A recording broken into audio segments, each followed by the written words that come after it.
হেই আসসালামু আলাইকুম সুপ্রিয় দর্শক, আজকে আপনারা জানতে চলেছেন একটি সারস পাখি এবং মানুষের সাথে বন্ধুত্বের অসম্ভব সুন্দর একটি গল্প, যেটা বাস্তব জীবন নিয়ে গঠিত। জাপানিজ এই ভদ্রলোক হঠাৎ ভ্রমণে যায় এবং ভ্রমণের পথে এমন একটি সারস পাখিকে দেখতে পায় এবং তখন সারস পাখিটি বাচ্চা অবস্থায় ছিল। এই ছোট্ট সারস পাখির ছানাটি হয়তো কোনো ঝড়ের কবলে এবং কোনো দুর্ঘটনাবশত বাসা থেকে পড়ে যায়। তখন এই ভদ্রলোক সারস পাখিটিকে তার বাসায় নিয়ে আসে। সারস পাখিটিকে বাঁচানোর জন্য ভদ্রলোকটি রীতিমতো নানা ধরনের চেষ্টা চালিয়ে যায়। পাখিটি যে ধরনের খাবার খায় সে নিজ হাতে সেই খাবারগুলো পাখিটিকে খাইয়ে দেওয়ার চেষ্টা করে। ছোট থেকে আস্তে আস্তে বড় হতে থাকে এই সারস পাখিটি এবং তার সাথে এরকম সুন্দর বন্ধুত্ব হয়ে যায় যেটা অকল্পনীয়। আপনারা দেখতে পাচ্ছেন ঘরের মেঝে থেকে এ কোণা থেকে ওই কোণা পাখিটি দৌড়ে বেড়ায় এবং সে তার সাথে এতটাই বন্ধুত্ব হয়ে গেছে এক মুহূর্ত পাখিটি তাকে ছাড়া কোথাও থাকতে পারে না। দিন যতই যেতে থাকে এই লোকটি পাখিটিকে ততই ভালোবেসে ফেলে। এই পাখিটি ঘরের আনাচে কানাচে পটি করতে থাকে এবং এই ভদ্রলোক এই পটিগুলো তার নিজ হাতে পরিষ্কার করে।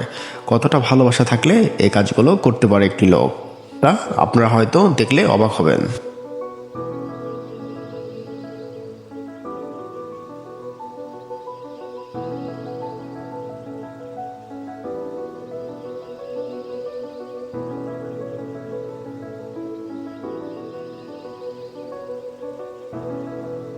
হঠাৎই ভদ্রলোকটি একটি চিন্তা করলো যে বন্য পাখি ঘরের মধ্যে আটকা অবস্থায় হয়তো তার কষ্ট হচ্ছে এবং একে বাইরে উন্মুক্ত করে দিলে হয়তো এটা ভালো থাকবে। তখন একটি পুকুরের মতো তৈরি করে কিছু মাছ ছেড়ে দেয়। এতদিন ঘরের মধ্যে বন্ধ অবস্থায় থাকার পরে এই পাখিটিকে যখন ঘর থেকে বাইরে এনে উন্মুক্ত অবস্থায় ছেড়ে দেয়, তখন এই পাখিটি এতটাই খুশি হয় যে সে খুশিতে আত্মহারা হয়ে যায় এবং পানির মধ্যে থাকা মাছগুলো সে একটি একটি করে খেতে থাকে।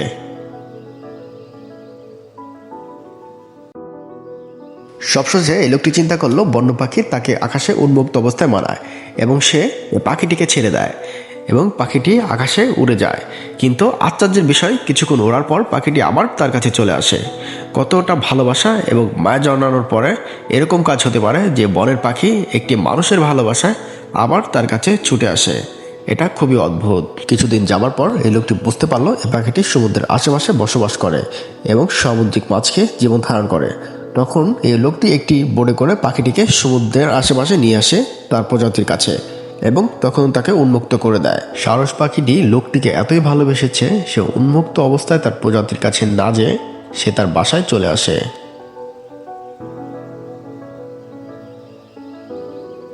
সারস পাখিটির মালিক হঠাৎ একদিন পশু বিশেষজ্ঞ একজনের সাথে কথা বলে এবং সে তাকে পরামর্শ দেয় পাখিটিকে উন্মুক্ত অবস্থায় যদি ছেড়ে দেওয়া হয়, যদি সে সেখানে না যেতে চায়, তাহলে এটাকে একটি চিড়িয়াখানায় রাখা হোক যেখানে তার প্রজাতির অনেকেই থাকবে এবং সে সেখানে অবশ্যই ভালো থাকবে। এবং সবশেষে সারস পাখিটির মালিক সেখানে তাকে উন্মুক্ত করে ছেড়ে দেয়।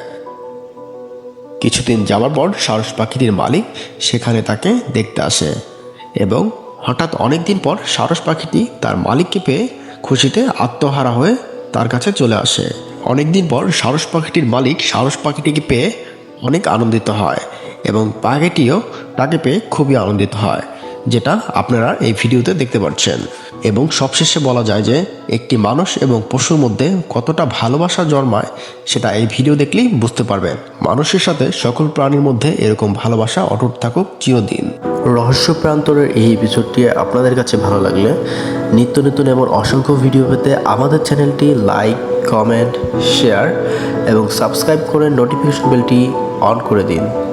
ধন্যবাদ। আল্লাহ হাফেজ।